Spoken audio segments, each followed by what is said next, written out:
GSMC Baseball Podcast, bringing you our third segment, which is going to be going over the final leg of our power rankings here, going from number 21 to 30. And yeah, let's get into it. So, third segment. First off, at number 21, I have, of course, the very underwhelming, very disappointing Houston Astros. Now, going into the start of the year, I, like most people, consensus thought that the Astros were a top 10 team. I thought that they were the third. I thought they were the third best team in this American League, but it has not turned out well for them this year. We've kind of looked at the Astros over the past few years as kind of invincible, thinking that no one can stop them. I mean, they've made, a million ALCSs in a row, but it seems that this year it's shown they are vulnerable and they are not invincible. So just the injuries have really stockpiled this year with so many pitchers going on the injured list. I mean, you could make a rotation with the pitchers on the injured list right now. You'd have Lance McCullers, Luis Garcia, Christian Javier, Jose Urquidy. That's honestly a pretty good top four, and that's just on their injured list. So if I had Justin Verlander be on the injured list as well, and he's old as well, so would not be surprising if he goes back there.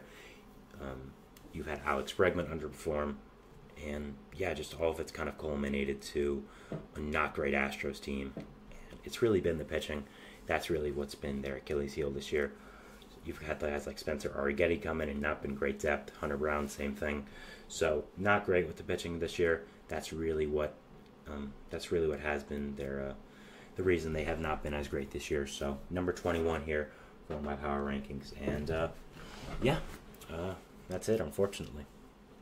Number 22, I have the Pittsburgh Pirates. Now, maybe a little high for the Pirates, but I really like what they're doing, and I think this team is much better than what their record says and where I have them placed. Of course, you have that dynamic pitching duo of Paul Skeens and Jared Jones. I mean, these guys at the top two of your rotation are incredible pieces to have for the future. Skeens as a guy who is going to be a future ace. We've already seen that with him being the first overall pick in the draft. Jared Jones, a prospect who has really exceeded all expectations for him once he made the rotation at the start of this year. I expect him to be pretty good, but man, he has been fantastic this year. So, yeah, absolutely great for him. You also have, some good offensive pieces. You have, of course, guys like Nick Gonzalez, who's been pretty good. Connor Joe's been very solid as well. Brian Hayes doesn't offer much at the bat, but is on and off, and also provides amazing defense. So there's that. So, yeah, a lot to like about this Pirates team. I haven't really said that in the past, but, yeah, very nice things here to like about this team. Have a lot going for them in the future, and as it gets later into the season, I would not be surprised to see them getting higher up here on this list.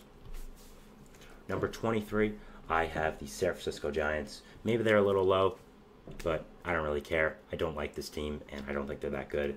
The offense just sucks, man. Like, it's really, really bad. I don't know what other way to put it. The offense is really, really bad. There's not many pieces here that, that excite you. Not many players here that make you want to come to the ballpark or watch this team. Just a lot of underperformance, especially with Jorge Soler, who I really thought would make this lineup a lot better. The pitching is good, but Blake Snell has been struggling and been on and off the injured list all year. Alex Cobb, Robbie Ray, still injured. So, yeah, not great with this Giants team. I kind of thought they would just need to be decent to hold it over until the first half, but they've definitely been underwhelming, and not a fan of where this offense is heading for the rest of the year. So, definitely some iffy situations here, and that's really it. So, that's all there is to talk about the Giants. Number 24, I have the New York Mets. The Mets have done better as of recently, winning 3 out of 5 and sweeping the Diamondbacks. Going to London now, which will be our 5th segment in this show. Stick around for that. And, are playing the Phillies. That should be a fun series to watch. But, yeah, just very up and down with this team. One day their offense looks amazing. The next it looks horrible. One day their pitching looks like you have 5 Cy Youngers. Then the next day it looks like they shouldn't even be pitching in AAA. So just a very up and down team. I think they just need to find some consistency. Once you get Alvarez back, once you get Senga back, it should look like a better team. Once Christian Scott comes back up from the minor leagues and they're done resting him, trying to limit his innings, this should be a much better team. Very excited to watch them when fully healthy. I think Senga, you see the jersey back there. Yeah, the SoftBank Hawks jersey, that is his. So, see, once that guy comes back over there, I'll be very excited to watch this team and see what does end up happening with them. I think they'd be much better than what is going on right now, but we'll have to see, and it's the Mets, so you never really know about what can happen with this team. So, number 25 here, I have the Washington Nationals. The Nationals I did have above the Mets last time, but the Mets just swept them in their own ballpark, so I did have the Mets above them now, of course. Nationals have a lot going for them, but just not this year. Dylan Cruz, James Wood, Robert Hassel, really good young prospects coming up through that system. But at the same time, they're not up yet. There still are some good young pieces on this team right now, like C.J. Abrams, like Mackenzie Gore, like Josiah Gray, who was hurt, unfortunately. But there's a lot to like about this Nationals team, but haven't really put it all together. And without the younger prospects, there's not a lot of overall depth in this team. So, yeah, I'll look for them to get better throughout the season as younger players come up and develop more. And next year as well, I do think they'll actually be a pretty decent team. So, more looking out for over there. So, that's really it for them. But 25 here is a good spot. They're not a good team, and I think anything would show you that. 26 here, I have the Los Angeles Angels. The Angels are really bad. They lost their best player. Not much else to say here. Once Trout went down, we knew that they would be really, really bad. Nobody's even really stepped up with this team. Just some perplexing decisions with the manager side and who they have in the lineup. So this team is bad. This organization has no direction, doesn't know what it's doing.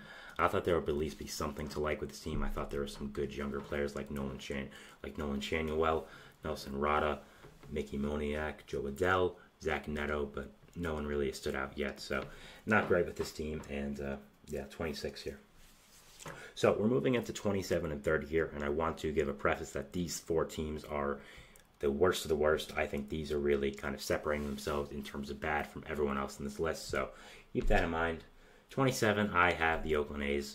The A's, to their credit, haven't been as bad as we expected them to be. I mean, we all expect them to be the clear-cut number 30 choice here, but Mason Miller has done very well this year, of course.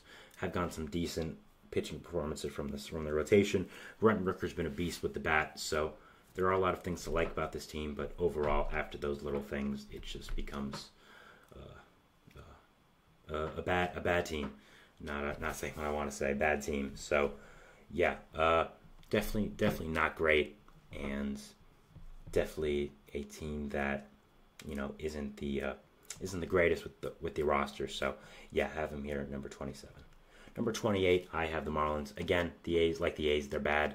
They've already started selling off pieces, trading a rise to the Padres. So, yeah, not much to like about this team. They're going to be trading even more, at least some of the good players that actually make you want to come to the ballpark, like Jazz Chisholm, Jesus Luzardo, Kenner Scott. So, yeah, this team is bad, and they're going to get worse. 29, the Rockies. Ryan McMahon's here. He's cool. That's kind of it. Yeah, not much else to like about this team. They're really bad. They're the Rockies. We know this, so have them here at number 29. And finally, at number 30, the worst team in baseball, by everyone's account, by my account as well, the Chicago White Sox. Man, is this team bad. I mean, wow, this team is bad. This team is bad. Yeah, the White Sox are really bad. I don't know what else to say here. They're really bad. Tommy Pham's been good, and that's kind of all there is. Gregor Crochet's good, and he'll probably get traded at the deadline. Luis Robert is also probably getting traded at the deadline at this point, which would be crazy. Really spice things up, so I'm hoping for that. Just don't get traded to the Phillies, please. But, yeah. This team is bad, and they're clearly the worst team in baseball, in my opinion. So, yeah. That is our fourth segment here, talking about our power rankings going into the final leg of it. We'll be moving into our final two segments here, going to our fourth one, which is going to be talking about the Yankees and the Dodgers, their series preview. It's a very important series, and we'll talk about it more after the break. So thanks, and bye.